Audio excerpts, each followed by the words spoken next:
ഞാൻ പറയുന്നത് ഇത് വ്യക്തിപരമാണ്.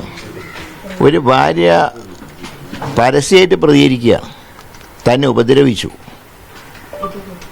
മാത്രമല്ല ഈ രംഗങ്ങൾ അവർ റെക്കോർഡ് ചെയ്തപ്പോൾ മൊബൈൽ ഫോൺ പേഴ്സണൽ സ്റ്റാഫിനെ കൊണ്ട് പിടിച്ചു പറിക്കാൻ നോക്കി. ഇതൊക്കെയാണോ വ്യക്തിപരമായിട്ടുള്ള ജീവൻ എന്ന് പറയുന്നത്? ഒരു മന്ത്രിയുടെ വീട്ടിൽ അദ്ദേഹത്തിൻ്റെ ഭാര്യയ്ക്ക് രക്ഷയില്ലാന്ന് ഭാര്യ പറയുന്നത് ഇത് രാഷ്ട്രീയ പ്രശ്നമാണോ? മാത്രമല്ല ഇത് 2ാം തവണയാണിത്. ഞാൻ പറഞ്ഞല്ലോ 5000 പ്രണയം തനിക്കുണ്ട് എന്ന് പറഞ്ഞ മന്ത്രി 2 ഔദ്യോഗിക കല്യാണമാണ് കഴിച്ചിട്ടുള്ളത്.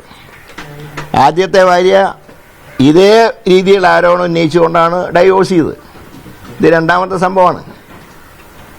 അതാ ഞാൻ പറഞ്ഞത്, പിന്നെയും വിവാഹം കഴിച്ചുകൊണ്ടിരിക്കുമ്പോൾ അത് അദ്ദേഹത്തിൻ്റെ ഇഷ്ടമാണ്. എത്ര കല്യാണം കഴിക്കണം എന്നൊക്കെ അദ്ദേഹം തീരുമാനിച്ചോട്ടെ. പക്ഷേ ആ കല്യാണം കഴിച്ച ഭാര്യമാർ സ്വന്തം ഭർത്താവിനെ കുറിച്ച് പറയുന്ന കാര്യങ്ങൾക്ക് ഒരു വിലയില്ലേ സമൂഹത്തിൽ? പൊതുരംഗത്ത് അതിനെക്കുറിച്ച് ഒരു വിലയില്ലേ? അതിനെ വളരെ ഗൗരവത്തോടെ കാണേണ്ട കാര്യമല്ലേ? അപ്പോൾ ഇത് വ്യക്തിപരമായിട്ടുള്ള കാര്യമല്ല.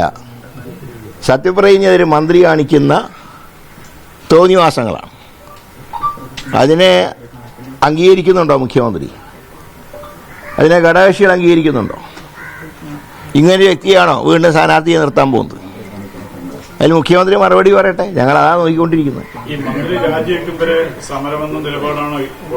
തീർച്ചയായും. സംശയം എന്താ? ഇപ്പോൾ മന്ത്രി ഗണേഷ് കുമാർ ഭാര്യയെ വിളിച്ച് മാപ്പ് പറഞ്ഞത് ഒത്തുതീർപ്പാക്കാനുള്ള ഒരു ശ്രമം നടത്തുന്നു എന്ന വാർത്തയുണ്ട്. ഭാര്യ തന്നെ പറഞ്ഞിട്ടുണ്ട് മന്ത്രി വിളിച്ചു ക്ഷമാപണം നടത്തിയിരുന്നു. അങ്ങനെ ഒരു ഒത്തുതീർപ്പിലേക്ക് പോവുകയാണെങ്കിൽ പിന്നീട് അതിനെക്കുറിച്ച് ഇപ്പോൾ ചർച്ച ചെയ്യേണ്ട ആവശ്യമില്ല. ഇപ്പോൾ മന്ത്രിക്കെതിരെ വ്യക്തമായിട്ടുള്ള പരാതി അവർ രേഖപ്പെടുത്തി കഴിഞ്ഞിട്ടുണ്ട്. അല്ല, നേരിട്ട് അവർ പറഞ്ഞ കാര്യങ്ങളല്ലേ നിങ്ങൾ റിപ്പോർട്ട് ചെയ്തത്? അല്ല, നിങ്ങൾ ഊഹാപോഹം വെച്ച് റിപ്പോർട്ട് ചെയ്തതല്ലോ. നിങ്ങൾ റിപ്പോർട്ട് ചെയ്യുന്ന അടിസ്ഥാനത്തിലാണ് കാര്യങ്ങൾ പുറത്തു വന്നിട്ടുള്ളത്. അപ്പോൾ അതിൻ്റെ അടിസ്ഥാനത്തിൽ മാപ്പ് പറഞ്ഞുകൊണ്ട് തീരുമോ ഈ പ്രശ്നം? ഒരു പൊതുസമൂഹത്തിന് ചേരാത്ത പ്രവൃത്തിയല്ല അദ്ദേഹം ചെയ്തത്. അല്ല, അത് ഞങ്ങൾ ആലോചിക്കുന്നുണ്ട്.